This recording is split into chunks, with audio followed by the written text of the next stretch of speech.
আকাশী গংগা বিচৰা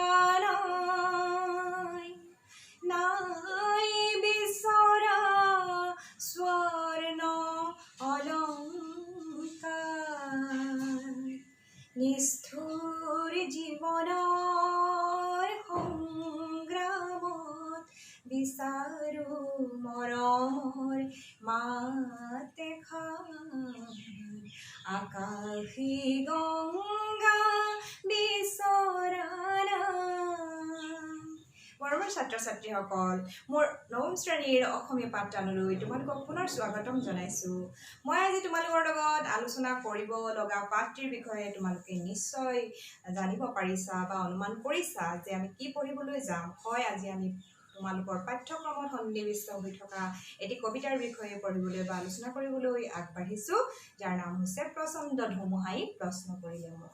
আৰু কবিতাটিৰ গীতি কবি আমি জানো তেখেত হৈছে ডক্টৰ ভূপেন হাজৰিকাদেৱ। আৰু ভূপেন হাজৰিকা হৈছে সুৰকাৰ, গীতিকাৰ, কবি, সাহিত্যিক। তেখেতৰ বিষয়ে কৈ আমি শেষ কৰিব নোৱাৰোঁ। তেখেত হৈছে মানৱ দৰদী গীতি কবি আৰু তেখেতৰ বিষয়ে আমি প্ৰথমে কিছু কথা জানি ল'ব লাগিব। তো তেখেতৰ জন্ম হৈছিল 1926 চনৰ 8 ছেপ্টেম্বৰত শদিয়াত। গুৱাহাটী আৰু তেজপুৰত স্কুলীয়া শিক্ষা লাভ কৰে। গুৱাহাটীৰ কটন কলেজৰ পৰা আই পৰীক্ষাত উত্তীৰ্ণ হৈ বাৰাণসী হিন্দু বিশ্ববিদ্যালয়ৰ পৰা স্নাতক আৰু স্নাতকোত্তৰ ডিগ্ৰী লাভ কৰে। পৰৱৰ্তী সময়ত কলম্বিয়া বিশ্ববিদ্যালয়ৰ পৰাও শিক্ষা বিজ্ঞানত স্নাতকোত্তৰ ডিগ্ৰী লাভ কৰাৰ লগতে উক্ত বিশ্ববিদ্যালয়ৰ পৰাই কি হয় তেখেতে PhD ডিগ্ৰীও লাভ কৰে। বি বৰুৱা মহাবিদ্যালয়, গুৱাহাটী বিশ্ববিদ্যালয়ত অধ্যাপনা কৰাৰ লগতে আকাশবাণী গুৱাহাটী কেন্দ্ৰতো কাৰ্যনিৰ্বাহ কৰিছিল। অসাধাৰণ প্ৰতিভাৰ অধিকাৰী এইজনা ব্যক্তিয়ে ঘাইকৈ কণ্ঠশিল্পী, গীতিকাৰ, চলচ্চিত্ৰ পৰিচালক হিচাপে কেৱল অসম বা ভাৰততে নহয় বিশ্বৰ বিভিন্ন স্থানত সমাদৰ পাবলৈ সক্ষম হৈছিল। আৰু 1956 চনত এৰাবাটৰ সুৰ চলচ্চিত্ৰৰ যোগেদি চলচ্চিত্ৰ পৰিচালক হিচাপে আত্মপ্ৰকাশ কৰিছিল আৰু 8খন অসমীয়া, এখন বাংলা আৰু এখন হিন্দী চলচ্চিত্ৰ পৰিচালনা কৰিছিল। ইয়াৰে কেইখনমান শকুন্তলা, প্ৰতিধ্বনি, লটিঘটি, চিকমিক বিজুলী, চিৰাজ আদি। অসমীয়া চলচ্চিত্ৰৰ লগতে বাংলা, হিন্দী, ভোজপুৰী, কাৰ্বি, বড়ো, মালায়ালম শতাধিক ছবিৰ সংগীত পৰিচালনা কৰে তেখেতে আৰু বিভিন্ন তথ্যচিত্ৰও কৰে তেখেতে আৰু কেইবাখনো চলচ্চিত্ৰত অভিনয় কৰিছিল। সম্পাদিত আলোচনীও তেখেতৰ আছে আমাৰ প্ৰতিনিধি, বিন্দু, প্ৰতিধ্বনি আদি। ৰচিত গ্ৰন্থ 50খনতকৈ অধিক বুলি কোৱা হৈছে আৰু তেখেতে অৰ্ধ শতাধিক বঁটা লাভ কৰিছিল। দেশে বিদেশে বহুতো বঁটা লাভ কৰে। তাৰ ভিতৰত ৰাষ্ট্ৰপতিৰ ৰূপৰ পদক, শ্ৰেষ্ঠ সংগীত পৰিচালনাৰ ৰাষ্ট্ৰীয় বঁটা, দাদা চাহেব ফাল্কে বঁটা, পদ্মভূষণ, অসম সাহিত্য সভাৰ সাহিত্যাচাৰ্য সন্মান বিশেষভাৱে উল্লেখযোগ্য। আৰু 2011 চনৰ 5 নৱেম্বৰত মুম্বাইৰ কোকিলাবেন ধীৰুভাই আম্বানী হস্পিটেলত তেখেতৰ দেহাৱসান ঘটে। আধুনিক অসমীয়া তথা ভাৰতীয় গীতি কবিতাৰ ইতিহাসত ডক্টৰ হাজৰিকাৰ গীতি কবিতাসমূহে এক বিশেষ স্থান লাভ কৰিছে। মানুহৰ হৃদয়ৰ বিচিত্ৰ ভাৱানুভূতিৰ লগতে প্ৰকৃতি আৰু মানৱ সমাজ সংস্কৃতি তেওঁ সংগীতৰ মূৰ্ছনাৰে ব্যংময় কৰি তুলি অত্যন্ত হৃদয়স্পৰ্শী আবেদনৰ সৃষ্টি কৰিবলৈ সক্ষম হৈছে। আমি জানো যে ভূপেন হাজৰিকা বুলি ক'লেই গীত আৰু কবিতাৰে তেখেত একাকাৰ হৈ আছে। তেখেতৰ গীত আৰু কবিতা একে মুদ্ৰাৰে পিঠি পিঠি। এইটোৱে কৈছে যে খ্ৰীষ্টীয় 1953 চনত ৰচিত এই গীতি কবিতাটিৰ জৰিয়তে গীতিকাৰে প্ৰকৃতি জগতৰ নানা উপাদানৰ পৰা নানা গুণ আহৰণ কৰি মহৎ মানৱীয় অনুভূতিৰ জয়গান গাব বিচাৰিছে। আমি কৈছোঁ যে তেখেত মানৱতাবাদী কবি আৰু এইজনা মানৱতাবাদী কবিয়ে মানৱৰ গীত গাইছিল, মানৱৰে কবিতা গাইছিল। আমি জানো তেখেতৰ বিষয়ে বহুজনে বহু কথাই জানে আৰু কবিতাটোনো তেখেতে আমাক কি আহ্বান কৰিছে বা তেখেতে কি ক'ব বিচাৰিছে আমি এতিয়া তাৰ মাজলৈ আগবাঢ়ি যাওঁ। এতিয়া কবিতাটোত কি হৈছে, এহাতে প্ৰকৃতি জগতখন এটা মূৰ্ত ৰূপ প্ৰকাশ পাইছে কবিতাটিত আৰু আনহাতে এখন সমাজৰ নিতুল ছবি এখনো প্ৰকাশ পাইছে। কবিয়ে প্ৰতি মুহূৰ্ততে প্ৰকৃতিয়ে বিমুগ্ধ কৰে তেখেতক। কবিক কি কৰে, প্ৰতি মুহূৰ্ততে কবি প্ৰকৃতিয়ে বিমুগ্ধ কৰে, প্ৰকৃতিয়ে তেওঁক আকৃষ্ট কৰে আৰু যি তেওঁৰ মনত আৱেগ অনুভূতি জাগৃত হৈ উঠে তাক কবিতা গীতৰ মাজেদি প্ৰকাশিত কৰে আৰু জীৱন আৰু জগতক সূক্ষ্মভাৱে তেখেতে অধ্যয়ন কৰিছে বা নিৰীক্ষণ কৰিছে আৰু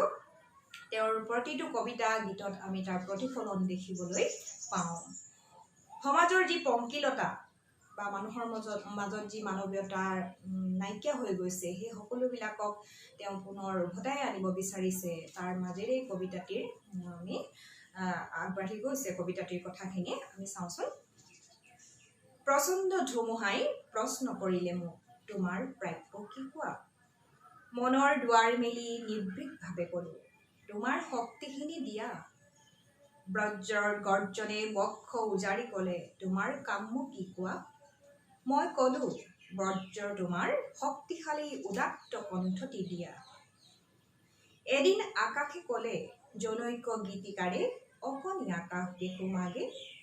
তুমি কিয় আজি বাৰু কম্পিত কণ্ঠেৰে মাগিছা সৰ্বাকাশত্তা মই ক'লো তুমিতো কৈছিলা ৰাতিপুৱা যিমানে বিলাই দিবা সিমানে মহান হবা তাৰে নাম সঁচা উদাৰতা সেয়েহে আকাশ তুমি দিব যদি খুজিছাই সংকীৰ্ণতা এৰি দিয়া অৱদান ৰূপে তোমাৰ পূৰ্ণ বিশালতা দিয়া যদি আজি দিয়া কবিতাটোৰ একাংশ মই পঢ়িলো এতিয়া আমি ইয়াৰ অৰ্থটো বুজিবলৈ যত্ন কৰিম যে কি কৈছে আমি জানো যে প্ৰকৃতি আৰু মানুহৰ যি সম্পৰ্ক অতি নিবিড় আৰু মানুহ প্ৰকৃতিৰে সৃষ্টি কি কৈছে আৰু মানুহ প্ৰকৃতিৰ মহান শক্তিৰ দ্বাৰাই পৰিচালিত সেইকাৰণে কবিয়ে কি কৰিব বিচাৰিছে যে কবিয়ে প্ৰকৃতিৰ বিভিন্ন উপাদানৰ ধুমুহা বজ্ৰ আকাশ এই সকলোবিলাকক কি কৈছে আহ্বান কৰিছে তেওঁলোকৰ পৰা নিজৰ প্ৰাপ্য বিচাৰিছে আৰু কি কৈছে ধুমুহা বজ্ৰ আকাশ সকলোৰে এটা নিজস্ব শক্তি আছে যিহেতু কবিয়ে সেই শক্তিৰ অধিকাৰী হ'ব বিচাৰিছে চাওঁচোন কি আছে প্ৰচণ্ড ধুমুহাই প্ৰশ্ন কৰিলে মোক তোমাৰ প্ৰাপ্য কি কোৱা কবিয়ে কৈছে ক'ব বিচাৰিছে যে প্ৰচণ্ড ধুমুহাৰ কথা কৈছে ধুমুহাক কৈছে যে ধুমুহাক প্ৰশ্ন কৰিছে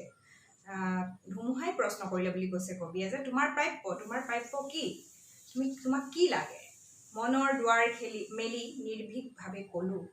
তোমাৰ শক্তিখিনি দিয়া এতিয়া কবিয়ে কি কৈছে মনৰ দুৱাৰ খুলি নিৰ্ভীকভাৱে নিৰ্ভয়তাৰে কৈছে কি কৈছে তোমাৰ শক্তিখিনি মোক দিয়া কাক কৈছে ধুমুহাক কৈছে তোমাৰ যি শক্তি আছে সেই শক্তিখিনি মোকো দিয়া বজ্ৰৰ গৰ্জনে বক্ষ উজাৰি ক'লে তোমাৰ কাম্য কি কোৱা বজ্ৰৰ গৰ্জনক এবাৰ কৈছে যিহেতু বজ্ৰ প্ৰকৃতিৰ এক উপাদান আৰু গৰ্জনক কৈছে হৃদয় উজাৰি ক'লে বুলি কৈছে কি বুলি কৈছে তোমাৰ কাম্য তোমাৰ কি কামনা আছে মই ক'লো বজ্ৰ তোমাৰ শক্তিশালী উদাত্ত কণ্ঠটি দিয়া তোমাৰ যি শক্তিশালী গুৰু গম্ভীৰ কণ্ঠ সেই কণ্ঠটিও মোক লাগে কবিয়ে সেইদৰে কি কৰিছে বজ্ৰৰ পৰাও শক্তি আহৰণ কৰিব বিচাৰিছে এদিন আকাশে ক'লে জনৈক গীতিকাৰে অকণি আকাশ দেখো মাগে আকাশে ক'লে এদিন কি কৈছে কবিয়ে নিজৰ অনুভূতিৰে নিজৰ ভাৱৰ জৰিয়তে ইয়াত প্ৰকাশ কৰিছে যে এদিন আকাশে কি কৈছে যে কোনো এজন গীতিকাৰৰ কথা ইয়াত উল্লেখ কৰিছে কোনো এজন গীতিকাৰৰ কথা কোৱা হৈছে যে অকণি আকাশ বিচাৰিছিলে অকণমান আকাশ বিচাৰিছে তুমি কিয় আজি বাৰু কম্পিত কণ্ঠেৰে মাগিছা সৰ্বাকাশত্তা কবিয়ে ক'ব বিচাৰিছে যে তুমি এসময়ত কি হৈছিল এজন গীতিকাৰে বিচাৰিছিল সৰু এখন আকাশ তুমি কিন্তু আজি বিশাল আকাশ বিচাৰিছা কিয় তুমি গোটেই আকাশখন কিয় বিচাৰিছা মই ক'লো তুমিয়েতো কৈছিলা ৰাতিপুৱা তুমিয়ে কৈছিলা তেতিয়া ওলোটাই কবিয়ে কি ক'ব বিচাৰিছে যে আকাশক কৈছে তুমিয়েতো কৈছিলা ৰাতিপুৱাই যে পুৱাই তুমিয়ে কৈছিলা কি কৈছিলা যে যিমানে বিলাই দিবা সিমানে মহান হবা তাৰে নাম সঁচা উদাৰতা এতিয়া কি কৈছে যে যিমান বিলাই দিব পাৰি সিমানেই মহান হোৱা হয় সেইকাৰণে কি কৈছে কবিয়ে ক'ব বিচাৰিছে তাৰ নামেই সঁচা উদাৰতা সেইকাৰণে বিশাল আকাশ সীমাহীন যিহেতু আকাশৰ তলতেই সীমাহীন বিশাল আকাশ সকলোৰে বাবে মুক্ত আৰু পৃথিৱীক যি ধাৰণ কৰি আছে তেনে উদাৰতা কবিকো প্ৰয়োজন এনে উদাৰতা তুমি মোকো দিয়া ময়ো সেই তোমাৰ গুণৰ অধিকাৰী হওঁ সেইকাৰণে কৈছে তুমিয়ে কৈছিলা যে তুমি সৰ্বাকাশ বিচাৰিছা বিশাল আকাশ বিচাৰিছা কিয় বিচাৰিছা তেতিয়া কবিয়ে কৈছে তুমি এইটো কৈছিলা ৰাতিপুৱা যিমানে বিলাই দিবা সিমানে মহান হবা তাৰে নাম সঁচা উদাৰতা সেয়েহে আকাশ তুমি দিব যদি খুজি চাই সংকীৰ্ণতা এৰি দিয়া অৱদান ৰূপে তোমাৰ পূৰ্ণ বিশালতা দিয়া যদি আজি এৰি দিয়া কবিয়ে সেইকাৰণে জোৰ দি কথাষাৰ কৈছে কি কৈছে কবিয়ে কি বিচাৰিছে যিহেতু আমি জানো কবিৰ অন্তৰ মানৱ দৰদী আৰু তেওঁ মানুহৰ যি প্ৰাপ্য অধিকাৰ এই সকলোবিলাক প্ৰকৃতিৰ যি উপাদানবিলাক শক্তিশালী উপাদান আছে সেইবিলাকৰ পৰা কি কৰিব বিচাৰিছে আহৰণ কৰিব বিচাৰিছে আৰু সেইকাৰণে কবিয়ে কৈছে যে দিয়া যদি তুমি আজিয়ে দিয়া তোমাৰ যি বিশালতা সেই গুণ বা উদাৰতাৰ গুণ সেই গুণ তুমি মোক আজিয়ে দিয়া অৱদান ৰূপে তুমি মোক সেই বিশালতা আজি দান কৰা তুমি দানী যিহেতু তুমি বিশাল আকাশ এইবুলি আকাশক উপমা দি কৈছে আৰু কি কৰিব বিচাৰিছে সমাজখন তেওঁ সুন্দৰ কৰিব বিচাৰিছে আকাশ হওক বজ্ৰ হওক এই সকলোৰে পৰা ধুমুহা হওক এই সকলোৰে শক্তিবিলাক আহৰণ কৰি কবি কি কৰিব বিচাৰিছে যে মানৱতাবাদী এখন সমাজ গঢ়ি তুলিব বিচাৰিছে সমাজৰ যি মলিনতা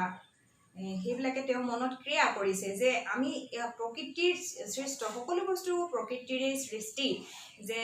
আমি বজ্ৰৰ কথা পালোঁ ধুমুহাৰ কথা পালোঁ আকাশ এই সকলোবিলাক প্ৰকৃতিৰে সৃষ্টি আৰু মানুহো প্ৰকৃতিৰে সৃষ্টি কিন্তু মানুহে সেই গুণৰ কিয় অধিকাৰী নহ'ব বা হোৱা নাই আমি হ'ব লাগিব আৰু সেই কবিয়ে কি কৰিব বিচাৰিছে এখন মানৱতাবাদী সমাজ গঢ়ি তুলিবৰ বাবে বজ্ৰ আকাশ ধুমুহা এই সকলোৰে পৰা তেওঁলোকৰ শক্তিখিনি বিচাৰিছে আৰু কি কৰিব বিচাৰিছে যিটো অভাৱবোধ আছে আমাৰ সমাজত যি পংকিলতা আছে সেই পংকিলতাৰ বাবে তেওঁ প্ৰশ্ন কৰিবলগীয়া হৈছে যে আমাৰ মানৱীয় অনুভূতিৰ বিলোপ ঘটিছে সেইকাৰণে এইখিনিৰ কাৰণেই কবিয়ে এই প্ৰকৃতিৰ বিভিন্ন উপাদানৰ পৰা শক্তি আহৰণ কৰি সমাজখন ধুই পংকিলতাৰ পৰা সমাজখন ধুই নিকা কৰিব বিচাৰিছে আৰু তেওঁৰ মনত যি প্ৰশ্ন উদয় হৈছে কবিতাটিৰ জৰিয়তে তেওঁ আকাশক প্ৰশ্ন কৰিছে বা কি কৰিছে ধুমুহাৰ লগত কথা পাতিছে আকৌ বজ্ৰৰ লগতো তেনেদৰে প্ৰশ্নৰ মুখামুখি হৈছে মহাকাশে দিলে মোক বিশাল দৃষ্টি ধুমুহাই প্ৰচণ্ড শক্তি বজ্ৰই দিলে মোক উদাত্ত কণ্ঠ আৰু দিলে সাহসৰ যুক্তি কবিয়ে যিহেতু নিজৰ প্ৰাপ্যখিনি প্ৰকৃতিৰ এই উপাদানকেইটাৰ পৰা আকাশ বজ্ৰ ধুমুহা এইবিলাকৰ পৰা আহৰণ কৰিব বিচাৰিছে আৰু প্ৰাপ্য বিচাৰিছে তেওঁ সেইকাৰণে কি কৈছে মহাকাশে তেওঁ কি দিলে বুলি কৈছে বিশাল দৃষ্টি প্ৰদান কৰিলে ধুমুহাই তেওঁক প্ৰচণ্ড শক্তি প্ৰদান কৰিছে সেইদৰে বজ্ৰই তেওঁ গুৰু গম্ভীৰ বা এটা উদাত্ত কণ্ঠ মুক্ত কণ্ঠেৰে তেওঁ আহ্বান জনাব পৰাকৈ সেই কণ্ঠ প্ৰদান কৰিছে আৰু সাহসৰ যুক্তি দিছে বুলি কবিয়ে দাবী কৰিছে আৰু যিহেতু হাজৰিকাদেৱ আমি জানিছোৱে তেওঁ মানৱদৰদী কবি আৰু মানৱৰ কল্যাণৰ হকেই তেওঁ এইবিলাক বিচাৰিছে মাথো নিজৰ বাবে নহয় আৰু সেই কণ্ঠেৰে তেওঁ আমি যিহেতু জানো তেখেতৰ বিভিন্ন গীতি কবিতা আছে বা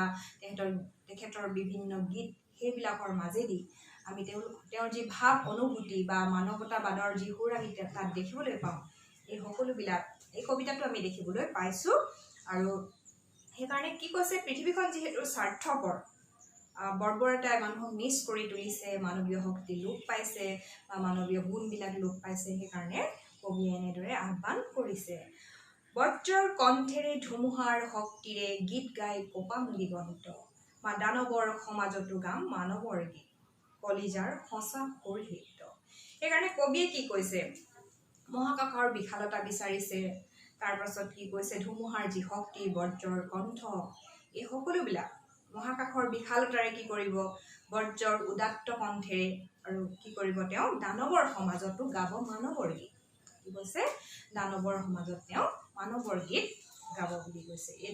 দানৱৰ সমাজ মানে কি কৈছে এই আমাৰ যে সমাজখন বিভিন্ন কলুষতাৰে ভৰি পৰিছে সেই সমাজৰ যি মলিনতা তাক ধুই নিকা কৰিবৰ কাৰণে আমাক কিহৰ প্ৰয়োজন মানৱতাৰ প্ৰয়োজন বা মানৱীয় গুণৰ প্ৰয়োজন আৰু সেইখিনি কবিয়ে কাৰ পৰা আহৰণ কৰিছে বজ্ৰৰ কণ্ঠৰ পৰা ধুমুহাৰ শক্তিৰ পৰা আৰু দানৱৰ কি বুলি কৈছে আকাশৰ বিশালতাৰ পৰা এই সকলোবিলাক গুণ আহৰণ কৰি দানৱৰ সমাজখন তেওঁ মানৱীয় গুণেৰে ভৰাই তুলিম বুলি যত্নপৰ হৈছে আৰু কলিজাৰ যি সঁচা মৰম স্নেহ সেই সুৰেৰে তেওঁ গীত গাই কপাম দিগন্ত বুলি কৈছে মুমূৰ্ষু মানৱক জীৱনৰ বিদ্যুৎ কিঞ্চিতো যদি দিব পাৰোঁ, আকাশ ধুমুহা বজ্ৰ তাৰ বাবে শতবাৰ প্ৰণিপাত কৰোঁ। সেইকাৰণে কবিয়ে কৈছে, যদি মই সুৰৰ যাদুৰে কি কৰিম, মানৱৰ গীত গাই মই গীতেৰেই মোৰ গোটেই পৃথিৱী মই কঁপাই তুলিম, সেই কথাটো কৈছে। আৰু যে মই সমাজখনক নিকা কৰিম, আৰু কৈছে তেওঁ মানৱ দৰদী কবি। আৰু সেইকাৰণে তেওঁ কৈছে, কি কৈছে, মই মৃতপ্ৰায় মানুহক, যিসকলে জীয়াই থকাৰ অৱলম্বন পোৱা নাই, যিসকলে জীয়াই থকাৰ সেই হেঁপাহ কোনো মানে কি হৈছে, নাইকিয়া হৈছে যাৰ, তেওঁলোকক মই কি কৰিম, জীৱনৰ শক্তি, জীয়াই থকাৰ যি শক্তি তাক প্ৰদান কৰিম।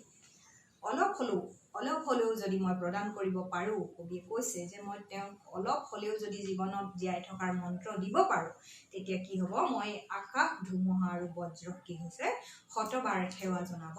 বিচাৰিছোঁ। এতিয়া যিহেতু কবিয়ে কবিতাটো কি কৰিছে, প্ৰকৃতিৰ বিভিন্ন উপাদানৰ পৰা শক্তি আহৰণ কৰিব বিচাৰিছে, আৰু কি কৰিছে, তেওঁ মানৱৰেই জয়গান গাইছে, আৰু মানৱীয় গুণসমূহ তেওঁ প্ৰকৃতিৰ নানা উপাদানৰ পৰা আহৰণ কৰি সমাজখনক এখন নতুন মানৱীয় সমাজ বা মানৱীয় অনুভূতিৰে ভৰাই তুলিব বিচাৰিছে, আৰু সমাজৰ কল্যাণৰ হকে তেওঁ গীত গাব বিচাৰিছে,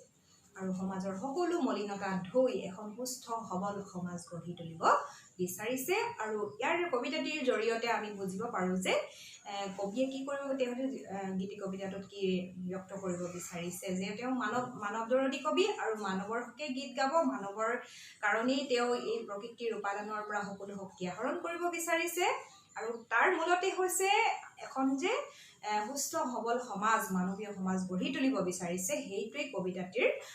গুহাৰ্থ, আৰু আমি তাক বুজিবলৈ যত্ন কৰিব লাগিব, কবিয়ে কি বিচাৰিছে, কাৰ কাৰণে বিচাৰিছে। আশা কৰিছোঁ ছাত্ৰ ছাত্ৰীসকল তোমালোকে বুজি পাইছা, আৰু বুজিবলৈ যত্ন কৰিছা। তোমালোকৰ সফলতা আশা কৰি মই আজিলৈ তোমালোকৰ পৰা বিদায় ল'ব বিচাৰিছোঁ। পুনৰ পিছৰ পাঠদানত তোমালোকৰ সৈতে আলোচনাত লিপ্ত হ'ম, আৰু নিশ্চয় তোমালোকক বুজাবলৈ সক্ষম হ'ম বুলি ভাবি মই আজি তোমালোকৰ পৰা বিদায় লৈছোঁ। ধন্যবাদ।